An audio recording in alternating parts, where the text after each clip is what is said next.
आपने कभी ना कभी लोगों से यह कहते हुए जरूर सुना होगा कि यार पैसा कमाना बहुत ही मुश्किल होता है, ऐसे ही अमीर नहीं बना जाता। ऐसे ही बहुत कम लोग होते हैं जो सच में अमीर बन पाते हैं। आज के समय में अमीर और ज्यादा अमीर और गरीब और ज्यादा गरीब होते जा रहे हैं। लोगों का मानना बिल्कुल सही है, क्योंकि अमीर लोग जानते हैं कि पैसा काम कैसे करता है और उन्हें मैनेज कैसे किया जाता है, जबकि गरीब लोग सिर्फ यह सीखते हैं कि पैसा कैसे कमाया जाता है।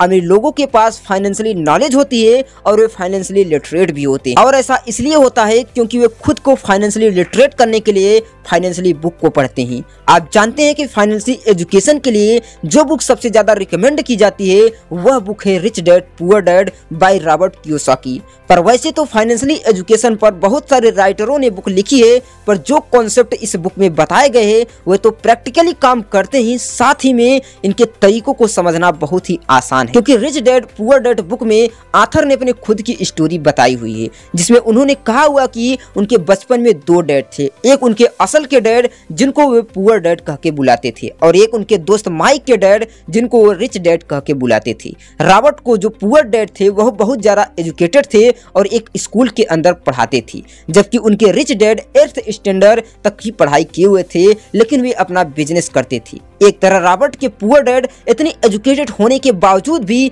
फाइनेंशियली स्ट्रगल कर रहे थे, वहीं दूसरी तरफ रॉबर्ट के रिच डैड इतने कम पढ़े लिखे होने के बावजूद भी उनसे कहीं ज्यादा अमीर थे, उनसे कहीं ज्यादा पैसे कमाते थे। ऐसा इसलिए था कि रॉबर्ट के रिच डैड मनी को समझा था, मनी को जान चुके थे कि पैसा किस तरह से काम करता है, और फिर इसके बाद उन्होंने अपने लाइफ में जो सब सीखा वो 20 सालों तक रॉबर्ट को सिखाया। आप ऐसा समझ सकते हैं कि इस बुक के अंदर रॉबर्ट ने अपनी फाइनेंशियल लर्निंग की पूरी जर्नी शेयर की है, और जो भी बातें उन्होंने अपने रिच डैड के रिगार्डिंग सीखी हुई है उन सभी बातों को रेफरेंस में बहुत ही आसान तरीकों से आपको मैं बताने वाला हूँ। तो दोस्तों आज की इस वीडियो आपके लिए बहुत ही स्पेशल होने वाली है, इसलिए वीडियो को ध्यान से समझिएगा। Let's get started. Rule number 1, rich don't work from money, work for them. मतलब अमीर पैसों के लिए काम नहीं करते, पैसे उनके लिए काम करता है। आथर बताते हैं कि आजकल लोग एक तरफ के ट्रैप में फंसे हुए हैं। वो स्कूल जाते हैं, अपनी स्टडी को परस्यू करते हैं, और जब उनकी पढ़ाई पूरी हो जाती है तो 9 to 5 जॉब ढूंढते हैं जो कि उन्हें अच्छी सैलरी दे सके। जब जॉब मिल जाती है तो वे शादी कर लेते हैं और पूरी जिंदगी सिर्फ कमाने में लग जाते हैं। इसी ट्रैप को ऑथर ने रैट रेस नाम दिया है। शॉकिंग की बात यह है कि 80% लोग इसी ट्रैप में फंसे हुए। आथर बताते हैं कि इतने सारे लोग इस ट्रैप में इसलिए फंसे हुए हैं क्योंकि वे अपने अंदर के लालच और डर को नहीं समझ पाते। जो लोग गरीब माइंडसेट रखते हैं उन्हें लगता है कि अगर उन्हें बहुत सारे पैसे कमाना है, अगर उन्हें रिच बनना है तो उन्हें हाई सैलरी वाली जॉब करनी होगी, जबकि जॉब सिर्फ लॉन्ग टर्म प्रॉब्लम का एक शॉर्ट टर्म सोल्यूशन होता है। क्योंकि जॉब करने से आपकी इनकम तो बढ़ जाती है, लेकिन साथ साथ आपके खर्चे भी बढ़ जाते हैं। उनके रिच डैड कहते हैं कि जिनकी गरीब मेंटेलिटी होती है वे पैसों के पीछे इसी तरह से भागते हैं जैसे कि एक गधा बधी हुई गाजर के पीछे भागता है, और जिस तरह गाजर का लालच दिखाकर उस गधे का मालिक अपना काम करवा लेता है और पैसे को कमाता है, वैसे ही 9 to 5 जॉब में बॉस अपनी एम्प्लॉय को काम करवा कर अपना प्रॉफिट बना लेता है। और जैसे गाजर के पीछे भागने से गधे को कुछ नहीं मिलता, वैसे ही पैसे के पीछे भागने से लोग अमीर नहीं बन पाते। इसलिए जो लोग कामयाब होते हैं वे अपना ज्यादा टाइम सिर्फ पैसों के लिए नहीं बल्कि ऐसा सिस्टम तैयार करते हैं जिससे उनका पैसा उनके लिए काम करता है और उन्हें पैसा कमा कर देता है। Rule number 2, it's not how much money you make, it's how much money you keep. यह नहीं है कि आप कितना पैसा कमाते हैं, बल्कि यह है कि आप कितना पैसा रखते हैं। कई सेलिब्रिटी और स्पोर्ट्समैन के नेटवर्थ को देखकर हम बहुत ज्यादा इंस्पायर हो जाते हैं और सोचते हैं कि यार ऐसा भी एक दिन आएगा कि हम भी उनकी तरह पैसा कमाएंगे। पर क्या आप यह बात जानते हैं कि बहुत सारे सेलिब्रिटी पैसा तो बहुत ज्यादा कमाते हैं फिर भी अमीर नहीं बन पाते हैं। वेल ऐसा इसलिए होता है कि उन्हें पैसा तो कमाना आता है, लेकिन वो पैसे को कैसे रखते हैं, पैसे को कैसे मैनेज किया जाता है, ये बात वे नहीं जानते हैं। उनको ये चीज पता नहीं होती है, और उन लोगों को यह भी पता नहीं होता है कि एसेट्स और लायबिलिटीज क्या होती है, और इसी कंफ्यूजन की वजह से वे अपने सारे पैसे को खो देते हैं। रॉबर्ट के रिच डैड इसकी एक बहुत ही सिंपल डेफिनेशन देते हुए बताते हैं, एसेट्स वह चीज है जो आपके पॉकेट में पैसे को डालती है, जबकि लायबिलिटीज वह चीज है जो आपके पॉकेट से पैसे को निकालते हैं। पर कई लोग क्या गलती करते हैं कि वे लायबिलिटीज को एसेट समझकर खरीद लेते हैं, जिससे वो इनकी चीज उन्हें पैसे देने की वजह से उनके खर्चा को और बढ़ा देती है। एग्जाम्पल में आथर कहते हैं कि कई लोग घर को अपना एक एसेट समझते हैं, जबकि यह एक लायबिलिटीज होती है, क्योंकि वह अपने घर में खुद रहते हैं और उससे कमाई नहीं होती है। साथ ही घर बनवाने के लिए जो लोन लेते हैं उसकी EMI उन्हें सारी जिंदगी भरनी पड़ती है ना। इसी तरह के कंडीशन में आकर आप जो पैसे कमाते हैं फिर आपके पास वो पैसे बचते ही नहीं।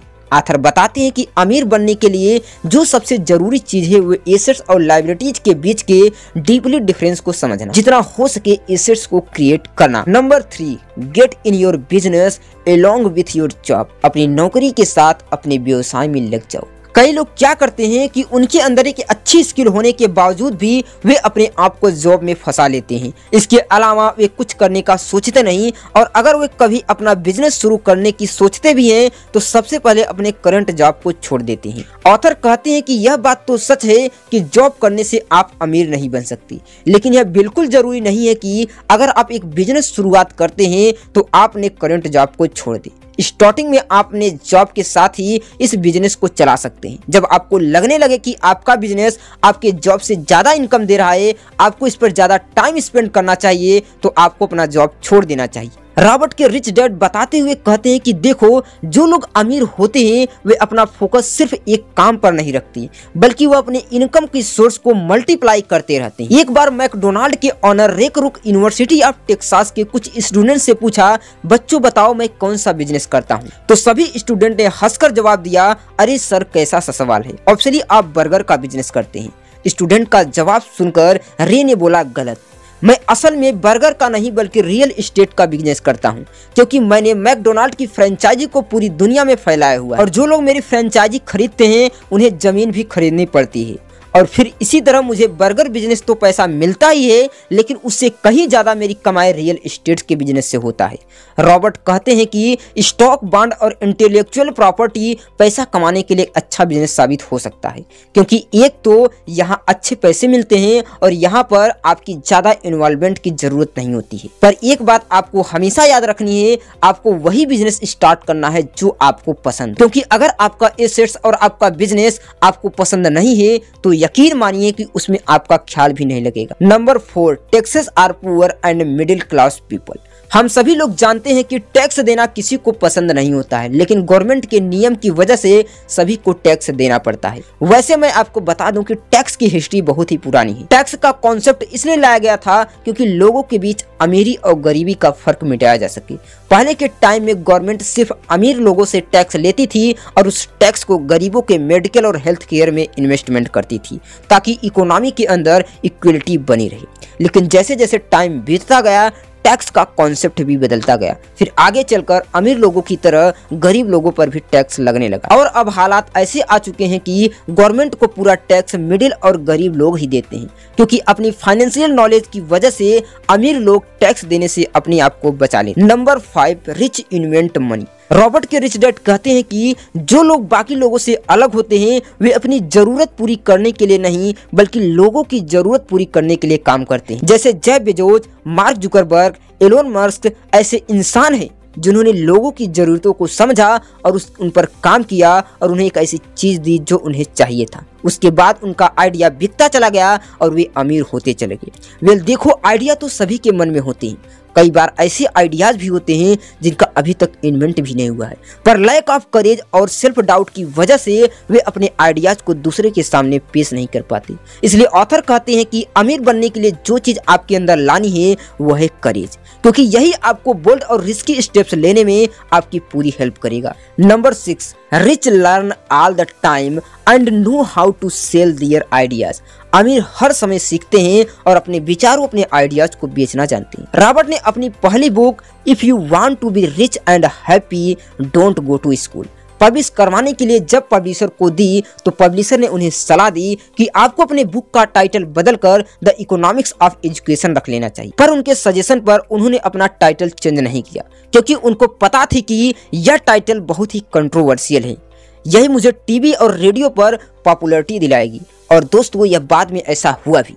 रॉबर्ट की बुक बहुत ज्यादा सेल हुई और उन्हें बहुत सारे पैसे कमाने को मिले। देखो, आइडियाज का होना काफी नहीं है, क्योंकि लोगों को आपको अपना आइडियाज को बेचना आना चाहिए, क्योंकि आइडियाज और अच्छे स्किल बहुत सारे लोगों में होते हैं, पर बहुत ही कम ऐसे लोग होते हैं जिन्हें अपने आइडियाज को बेचना आता है। इसलिए अगर आपको अमीर बनना है तो सबसे पहले आपको बेचना आना चाहिए। जो आपके अंदर हुनर है उसको आपको मार्केटिंग, यानी इसका मतलब है कि आप उसको कैसे बेच सकते हैं। अगर आपको अपनी चीज को बेचना आ गया तो आपको अमीर बनने से कोई नहीं रोक सकता। तो दोस्तों, ये थे 6 रूल जो रॉबर्ट के रिच डैड ने उन्हें सिखाया, जिन्हें यूज करके रॉबर्ट आगे चलकर इतने अमीर बने। अगर आप भी इन सभी रूल को यूज करते हैं तो आपको भी अमीर बनने से कोई नहीं रोक सकता। अगर दोस्तों आपको ये वीडियो पसंद आई हो तो वीडियो को लाइक कर दीजिएगा। चैनल पर नहीं तो चैनल को सब्सक्राइब जरूर कीजिएगा। अब मैं मिलता हूँ एक नए इंटरेस्टिंग वीडियो के साथ, तब तक के लिए धन्यवाद।